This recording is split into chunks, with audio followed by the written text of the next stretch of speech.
નમસ્કાર, કોમોડિટી લાઈવમાં આપનું સ્વાગત છે અને કોમોડિટી બજારની ગતિવિધિની ચર્ચા કરવા હાજર છું હું જર્નાલ કંટી. તો સૌપ્રથમ નજર કરી લઈએ કોમોડિટીઝને લગતી હેડલાઇન્સ પર.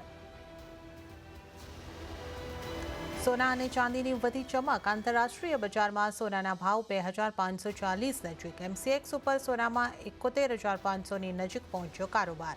સપ્ટેમ્બરમાં અમેરિકામાં વ્યાજદર કાપની આશાએ આવી તેજી. ક્રૂડ ઓઇલમાં આજે આવ્યો ઘટાડો. $80 નીચે સરક્યા બ્રેન્ટના ભાવ. ઓપેક અને આઈઈએએ માંગ ઘટવાનું અનુમાન આપતા ઘટ્યા ભાવ. બેઝ મેટલ્સમાં આજે આવી તેજી. કોપરમાં 5 સપ્તાહના ઘટાડા બાદ આજે આવી રિકવરી. અન્ય બેઝ મેટલ્સમાં પણ આવી તેજી. કપાસિયા ખોળમાં આવી તેજી. સપ્ટેમ્બર વાયદામાં આજે 2% આવી તેજી. સાથે જ કુવાર પેક અને મસાલા પેકમાં પણ આવી તેજી.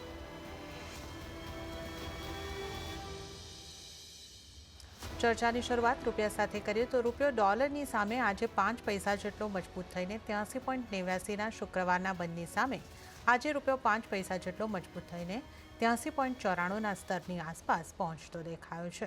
અત્યારે પણ જો આપણે કારોબાર પર નજર કરી લઈએ તો 83.89ની આસપાસ થોડી મજબૂતી સાથે કારોબાર. અને ડોલર ઇન્ડેક્સમાં નરમાશ આપણે જોઈ શકીએ છીએ 102ની આસપાસ ડોલર ઇન્ડેક્સ.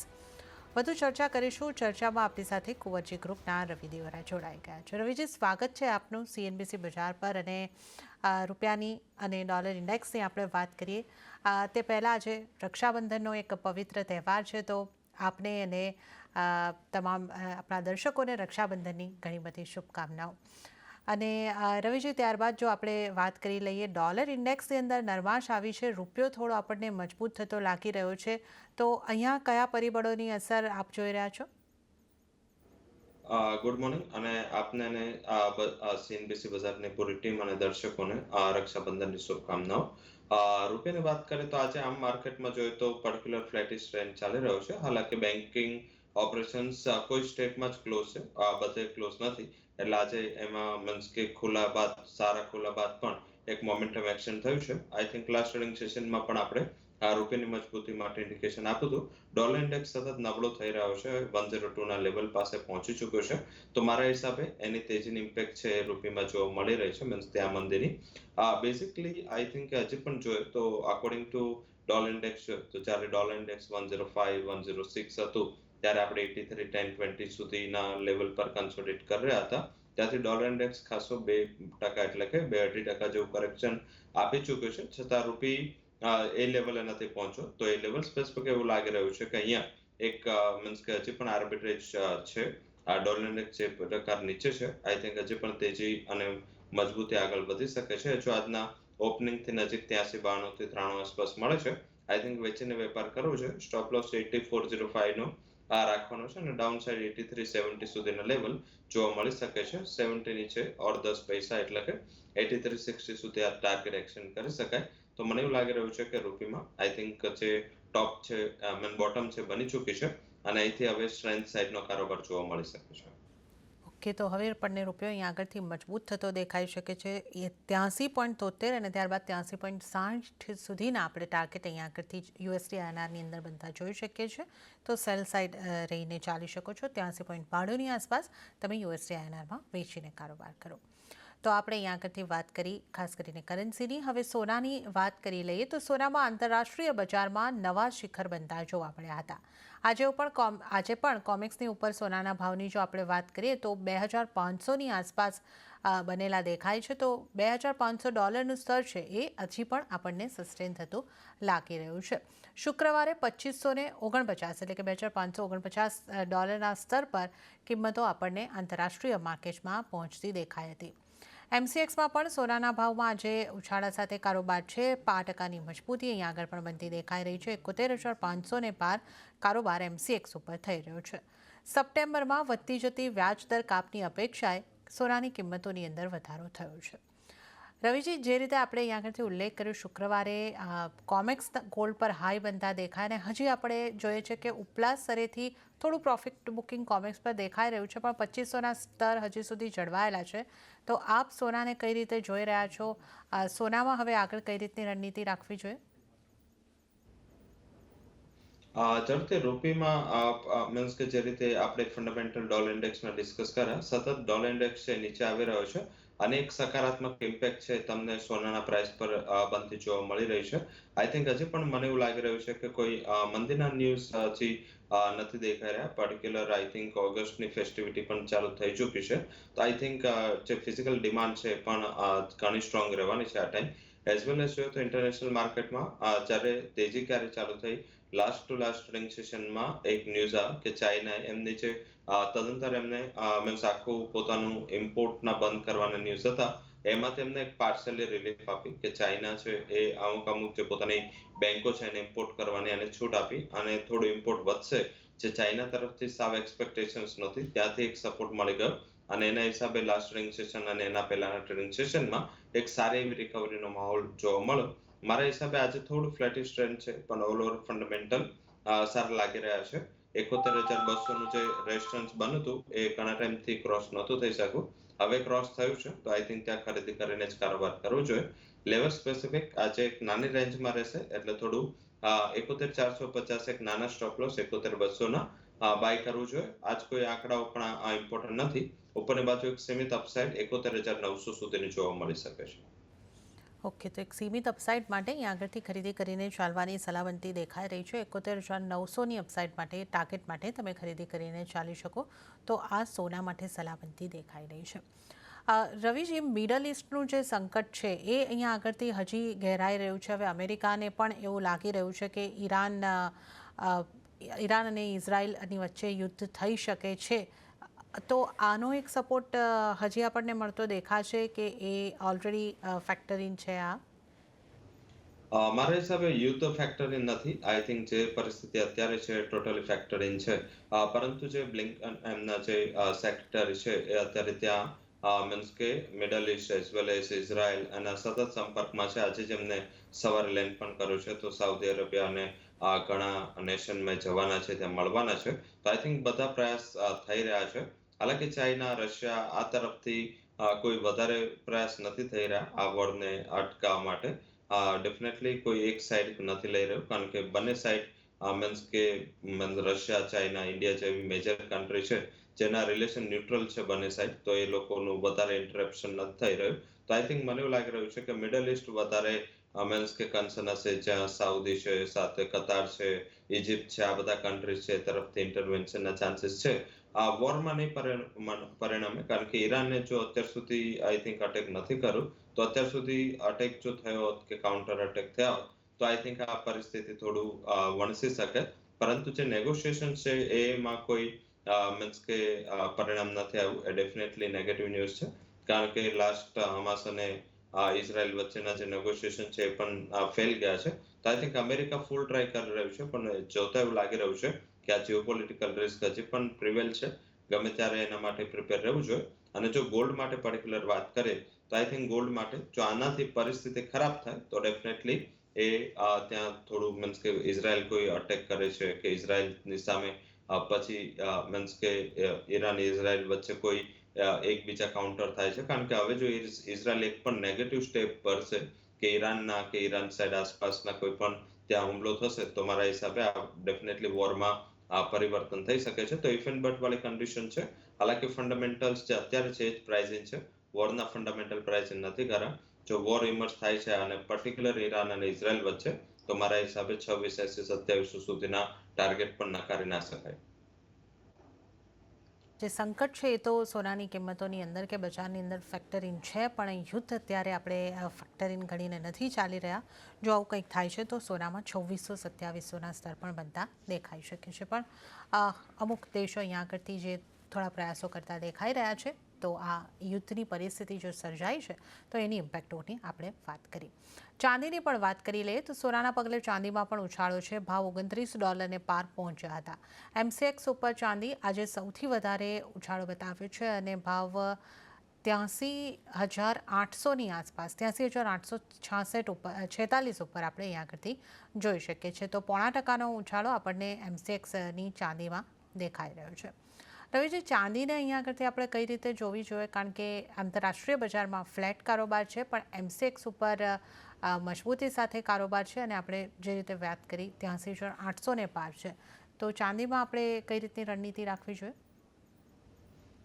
ચાંદીમાં મને એવું લાગી રહ્યું છે કે આઉટ પરફોર્મન્સ જારી રહેશે. ઘણા ટાઈમના મેટલ્સના અંડર પરફોર્મન્સ બાદ છેલ્લા 2 થી 3 ટ્રેડિંગ સેશનથી બેઝ મેટલમાં એક સારી રિકવરી છે.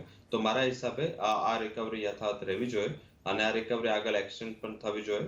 લેવલ સ્પેસિફિક આજે શાયદ મીન્સ કે આટલું લેકલસ્ટર કારોબાર થઈ રહ્યો છે, પરંતુ લેવલ સ્પેસિફિક એક સારા લેવલ પર પણ છે. આઈ થિંક હાઈ લેવલથી કરેક્શન ડ્યુટી બાદ આવશે. હાલાકી આમાં જો તમે ડ્યુટી 9% એડ કરો તો અત્યારે ઓલમોસ્ટ 88 થી 89,000 પ્રાઇસ થઈ જાય. તો આઈ થિંક એ એક રિસ્પેક્ટિવ લેવલ પર પણ છે. તેજી સારી આવી પણ ચૂકી છે. ઇન્ટરનેશનલ માર્કેટમાં 29-20 આસપાસ રેઝિસ્ટન્સ છે. શાયદ ફેસ થઈ શકે. જો એ લેવલ ક્રોસ થાય તો $31 સુધીની તેજી તમને પનવે આવી શકે છે. તો આ લેવલનું ધ્યાન રાખો. જો ક્લોઝ થાય છે 29-20 તો એક સારી તેજીની આશા રાખવી જોઈએ. ઇન્ડિયન પર્સપેક્ટિવથી વાત કરીએ તો રૂપી, જે આપણે આગળ પણ ચર્ચા કરી કે કમ્પેરેટિવ રૂપી ડિવેલ્યુ થયો છે આ ક્વાર્ટરમાં, અને જ્યારે એના જૂના આ પ્રાઇસ હતા ઇન્ટરનેશનલી, ત્યારે રૂપી છે 83.20 હતો. હવે ફરીથી રિકવરી બાદ અમારા હિસાબે એક લેવલ સ્પેસિફિક તારે તેજી માટે પ્રિપેર રહેવું જોઈએ. 83,680 આસપાસ ચાંદીમાં ખરીદી કરો. ઇન્ટ્રાડે ખરીદી કરો છો, સ્ટોપ લોસ નાનો રાખો 83,200 નો. ઉપરની બાજુ 84,500 સુધીનો ટાર્ગેટ ઇન્ટ્રાડેમાં જોવા મળી શકે છે. જે લોકો શોર્ટ ટર્મ હોલ્ડ કરવા માંગતા હોય, લોકો 83,000 ના સ્ટોપ લોસથી પોતાની તેજીને હોલ્ડ કરી શકે છે. ઉપરની બાજુ 85,200 સુધીનો ટાર્ગેટ શોર્ટ ટર્મમાં આવી શકે છે. ઓકે, તો ઇન્ટ્રાડે માટે અને શોર્ટ ટર્મ માટે તમે ખરીદી તરફનો વ્યૂ અહીંયા આગળથી બનાવી શકો છો. ઇન્ટ્રાડેની જો વાત કરીએ તો 83,680ની આસપાસ તમે ચાંદીમાં ખરીદારી કરીને ચાલો. 84,500ના ટાર્ગેટ, 83,200નો સ્ટોપ લોસ, અને શોર્ટ ટર્મ માટે તમારે રાખવું હોય તો 85,200 સુધીના ટાર્ગેટ બનતા દેખાઈ શકે છે. 83,000નો સ્ટોપ લોસ રાખો. તો આ ચાંદી માટે ખરીદારી તરફ રહેવાની સલાહ અહીંયા આગળથી બનતી દેખાઈ રહી છે. આપણે હવે વાત કરી લઈએ બેઝ મેટલ્સની. તો એલએમઈ પર કોપરની અંદર આપણને મજબૂતી જોવા મળી. ડોલરની નરમાશની એક અસર અહીંયા આગળથી બનતી દેખાઈ રહી છે. આ ઉપરાંત ચીલીની એક માઇલની અંદર હડતાલ પડવાથી પણ એક સપ્લાયને લઈને પણ ચિંતા બની રહી છે. તો એનો પણ એક સપોર્ટ કોપરને મળતો દેખાઈ રહ્યો છે. અને સ્થાનિક બજારની જો આપણે વાત કરીએ તો કોપરની સાથે સાથે તમામ મેટલ્સની અંદર આજે આપણને ખરીદારી તરફનો માહોલ બનતો દેખાઈ રહ્યો છે. રવિજી, મેટલ્સની આપણે વાત કરીએ તો લગભગ 5 સપ્તાહના ઘટાડા બાદ આ સપ્તાહની શરૂઆત આપણને એક રિકવરી સાથે બનતી દેખાઈ રહી છે. તો અને જે રીતે આપણે અહીંયા આગળથી વાત કરી કે કોપર માટે સપ્લાય કન્સર્ન પણ બનતા દેખાઈ રહ્યા છે અને ડોલર ઇન્ડેક્સ પણ થોડો નબળો છે. તો આગળ આપ આ સપ્તાહમાં કોપર અને અન્ય મેટલ્સની ચાલ કઈ રીતે જોઈ રહ્યા છો? ઝડપથી આ સપ્તાહ માટેના જે ઇમ્પોર્ટન્ટ આંકડાઓ મીન્સ કે આ મહિનાના આવવાના તે આવી ગયા છે. હવે ડાયરેક્ટલી નેક્સ્ટ વીકમાં જે મેન્યુફેક્ચરિંગ પીએમઆઈ આવશે નેક્સ્ટ વીકમાં, એ વધારે ઇમ્પોર્ટન્ટ રહેશે. સેકન્ડ, કે ચાઇનાના ડેટા છે લાસ્ટ આવે છે, ઇન્ડસ્ટ્રીયલ પ્રોડક્શન અને રિટેલ સેલ્સ, એ આંકડા મિક્સ આવે છે. જ્યાં સુધી આ ડેટા સારા મીન્સ કે વન સાઇડ ના થાય કે લાઈક તમને 3 થી 4 ડેટા ઇકોનોમિક ચાઇનાના એ એક જ સરખા પોઝિટિવ ના દેખાય, ત્યાં સુધી બહુ મોટા તેજીની આશા ના રાખવી જોઈએ. અત્યારે સપ્લાયના ન્યૂઝને વધારે મેટલ્સ કરી રહ્યું છે. ડિમાન્ડ હજી પણ લેકલસ્ટર છે. પર્ટિક્યુલર યુએસ ઇકોનોમીની રિકવરી દેખાઈ રહી છે. ઇન્ડિયાના મેન્યુફેક્ચરિંગ એક્ટિવિટીઝ સારી છે. એઝ વેલ એઝ જોઈએ તો યુરોપિયન મેન્યુફેક્ચરિંગ ડેટામાં રિકવરી પણ દેખાઈ રહી છે. તો આઈ થિંક ચાઇના એક પ્રેશરમાં છે. આ ઉપરાંત વર્લ્ડની જે મેજર ઇકોનોમીઝ છે એમાં આટલું ખાસ મીન્સ કે વીકનેસની સાઇન નથી દેખાઈ રહી. તો મારા હિસાબે આઈ થિંક થોડું રિકવરીના મૂડમાં જ અત્યારે માર્કેટ છે. 801 આસપાસ કોપરમાં ખરીદી કરવી જોઈએ. Stop loss 795, target would be 816. And second, I think અહીંયા ફોકસ કરવું છે ઝિંકમાં. ઝિંકમાં પણ ધીરે ધીરે તેજી પાછી ફરી રહી છે. 272 નું રેઝિસ્ટન્સ છે, માઇન્ડમાં રાખવાનું છે. આના ઉપરની તેજી થશે એવું હાલના ફેક્ટર પરથી નથી દેખાઈ રહ્યું, પરંતુ ટ્રેડિંગ પર્સપેક્ટિવથી ત્યાં 263 ના લેવલ આસપાસ 261.20 સ્ટોપ લોસથી ખરીદારી કરીને ચાલુ જોઈએ. ઉપર 266 સુધીનો એક લિમિટેડ અપસાઇડ જોવા મળી શકે છે. આઈ થિંક ત્યાં મીન્સ કે 2 થી 3 ટ્રેડિંગ સેશનનો આઉટલુક હોય તો પણ આ જ સ્ટોપ લોસથી 272 ના ટાર્ગેટ માટે હોલ્ડ કરવું જોઈએ. ઓકે, તો અહીંયા આગળથી મેટલ્સ માટે જ તમારા માટે સલામતી દેખાઈ રહી છે. કોપર અને ઝિંકની અંદર ખરીદારી કરીને ચાલી શકો છો. કોપરમાં 801ની આસપાસથી તમે ખરીદારી કરીને ચાલો. 860નો સ્ટોપ લોસ અને 755 માફ કરજો 860નો ટાર્ગેટ અને 795નો સ્ટોપ લોસ ધ્યાને રાખવાનો રહેશે. અને ઝિંકમાં પણ ખરીદારી કરીને ચાલવાની સલાહ છે. 263ની આસપાસ ખરીદી કરો. 261.20નો સ્ટોપ લોસ અને 266નો પહેલો ટાર્ગેટ, ત્યારબાદ 272 સુધીના પણ એક થોડા દિવસોની અંદર ટાર્ગેટ બનતા દેખાઈ શકે છે. તો આપણે ઝિંક અને કોપરમાં ખરીદારીની સલામતી દેખાઈ રહી છે. હવે જો આપણે ક્રૂડના કારોબારની અહીંયા આગળથી વાત કરી લઈએ તો નાઇમેક્સ ક્રૂડમાં આજે આપણને ફ્લેટ કારોબાર થતો દેખાઈ રહ્યો છે. વેસ્ટ એશિયાની અંદર જે તણાવ છે ત્યાં એક સીઝ ફાયરની વાતચીત કરવાનો એક પ્રયાસ અહીંયા આગળથી થતો દેખાઈ રહ્યો છે. પણ થોડું દબાણ હવે આપણે જોઈ શકીએ છીએ. નાઇમેક્સ ઉપર 0.5%નું દબાણ 76.25ની આસપાસ આપણે કારોબાર જોઈ શકીએ છીએ. 80ની નીચે બ્રેન્ટની અંદર કારોબાર અને સ્થાનિક બજારમાં પણ 6400ના લેવલ ઉપર કારોબાર થઈ રહ્યો છે. તો અહીંયા આગળથી આપણે એક દબાણ તરફી કારોબાર ક્રૂડની અંદર જોઈ રહ્યા છે. રવિજી, ક્રૂડને હવે અહીંયા આગળથી કઈ રીતે જોવાનું આપણે રહેશે, કારણ કે જે રીતે આ જીઓપોલિટિકલ ટેન્શન્સ છે અને સીઝ ફાયરની ચર્ચાઓ તો થઈ રહી છે, પણ આપણે અગાઉ જે રીતે વાત કરી કે એમાં કોઈ મોટી સફળતા અહીંયા આગળથી નથી બનતી દેખાઈ રહી, પણ થોડા દબાણ સાથે આજે અહીંયા આગળથી કારોબાર છે અને સામે ઓપેક આઈએ અનુમાન જે માંગના કર્યા છે એમાં પણ ઘટાડો બતાવ્યો છે. તો આ દબાણ આગળ વધી શકે કઈ રીતે તમે જોઈ રહ્યા છો? જરૂરથી આમ જોઈએ તો બ્રોડરલી ડોમેસ્ટિક માર્કેટમાં પ્રાઇસીસ હમણાં શોર્ટ ટર્મમાં 6200 ની છે અને ઉપર 6600 આ 400 પોઈન્ટની રેન્જમાં છે. અત્યારે પ્રાઇસ મિડમાં છે. મારા હિસાબે જે લાસ્ટ ટ્રેડિંગ સેશનમાં એક્સપેક્ટેશનના હિસાબે ઘટાડો આવ્યો હતો અને કરંટ ટ્રેડિંગ સેશનમાં પણ આ જ વસ્તુ ત્યાં ફેક્ટર ઇન થઈ રહી છે. બહુ વધારે મંદીના ચાન્સીસ મને નથી દેખાઈ રહ્યા. આઈ થિંક કે આ જે પોઝિટિવ ફેક્ટર થયા છે એ પ્રમાણે નીચે 78-80નો એક સપોર્ટ પણ ઘણો સ્ટ્રોંગ છે અને એના હિસાબે આઈ થિંક પ્રાઇસીસ છે થોડા નીચે આવ્યા છે. પણ બહુ વધારે આશા ન રાખવી જોઈએ, કારણ કે બંને સાઈડ જે નેગોશિએશન કરે છે બંનેની સાઈડ એટલી ઇઝી નથી નેગોશિએટ કરવું યુએસને. તો આઈ થિંક જલ્દીથી સીઝ ફાયર નહીં થાય. યસ, આઈ થિંક આમાં કદાચ ન્યૂઝ એ આવી શકે કે કદાચ ટેમ્પરરી સીઝ ફાયર થાય કે હમાસ જ્યાં સુધી ડીલ નહીં કરે ત્યાં સુધી ઇઝરાયલ ઈરાન સાથે પણ કોમ્પ્રોમાઇઝ કરે એવી કોઈ મોટી શક્યતા દેખાઈ નથી રહી. તો આઈ થિંક અહીંયા પ્રાઇસીસમાં રિકવરીની આશા રાખવી જોઈએ. હાલાકી થોડું શોર્ટ ટર્મ માટેનો ટ્રેડ હોવો જોઈએ. એમાં 6300ની સ્ટ્રાઇકનો કોલ ઓપ્શન બાય કરી લો 220 આસપાસ અને સામે 6600ની સ્ટ્રાઇકનો કોલ વેચો 110 આસપાસ. તારો મેક્સિમમ લોસ છે 110 પોઈન્ટથી સીમિત થઈ જશે અને જો ઇન કેસ પ્રાઇસીસ ફરીથી રિકવરી લેશે તો તમને મેક્સિમમ જે પ્રોફિટ છે 190 પોઈન્ટનો મળી શકે છે. ઓકે, તો આ રીતની એક રણનીતિ તમારે ખાસ કરીને અહીંયા અપનાવવાની રહેશે ક્રૂડની અંદર. તો આ એક રણનીતિની આપણે ક્રૂડમાં કઈ રીતે રાખવાની રહેશે એની આપણે વાત કરીશું. હવે જો નેચરલ ગેસની પણ જો આપણે વાત કરી લઈએ, નેચરલ ગેસમાં આજે દબાણ તરફનો કારોબાર બનતો દેખાઈ રહ્યો છે. લગભગ 0.5% જેવું દબાણ નેચરલ ગેસમાં 177ની આસપાસ આપણે કારોબાર જોઈ શકીએ છીએ. રવિજી, નેચરલ ગેસ પર હવે આપની કઈ રીતની સલાહ રહેશે? થોડી મને એવું લાગી રહ્યું છે 173-172 સુધી આ પ્રેશર એક્શન થઈ શકે. હાલાકી પ્રાઇસીસ કરેક્ટ થઈ ચૂક્યા છે તો ઓપ્શનનો યુઝ કરો, જેમાં 180ની સ્ટ્રાઇકનો જે in the money put option છે એ બાય કરો. 6 રૂપિયા આસપાસ આ લેવલ ચાલી રહ્યું છે. 280નો સ્ટોપ લોસ રાખો અને 12 સુધીનો ટાર્ગેટ આ પુટ ઓપ્શન આપી શકે છે.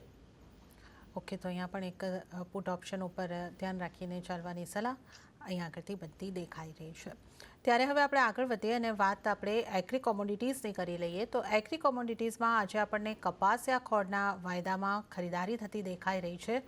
ઓગસ્ટ વાયદાની એક્સપાયરી નજીક છે, ત્યાં 3.5%ની મજબૂતી દેખાઈ રહી છે. સપ્ટેમ્બર વાયદાની જો આપણે વાત કરીએ તો 1.5% ઉપરની મજબૂતી. કપાસિયા ખોળમાં ખરીદારી આવતી દેખાઈ રહી છે. રવિજી, કઈ રીતે આપ જોઈ રહ્યા છો? કપાસિયા ખોળમાં મેં લાસ્ટ મંડે શોર્ટ ટર્મ માટે ખરીદીની સલાહ આપી હતી. આઈ થિંક ઇન્ટરનેશનલ ફેક્ટર વધારે કામ કરી રહ્યા છે. ઇન્ટરનેશનલ વાયદો બોટમ આઉટ થઈ ચૂક્યો છે અને મેં ત્યારે પણ જે રીઝન એ જણાવ્યું હતું કે પર્ટિક્યુલર જે કરંટ કોન્ટ્રાક્ટ કરતા જે નેક્સ્ટ કોન્ટ્રાક્ટ છે એમાં પ્રીમિયમ બહુ વધારે ચાલતું હતું. આ એક મેજર રીઝન છે જેના હિસાબે આ શોર્ટ કવરિંગ છે. હાલાકી આજના દિવસે મીન્સ કે ફિઝિકલ મંડીઓ બંધ છે તો બહુ મોટું ટ્રસ્ટ વર્ધીનેસ નથી દેખાઈ રહી. ઇન્ટ્રાડે પર્સપેક્ટિવથી જો કોઈને ટ્રેડ લેવો હોય તો જે નવો કોન્ટ્રાક્ટ છે સપ્ટેમ્બર એ 3280 આસપાસ ખરીદી કરીને ચાલુ જોઈએ. સ્ટોપ લોસ 3250, ટાર્ગેટ 3350 સુધીનો રહેશે.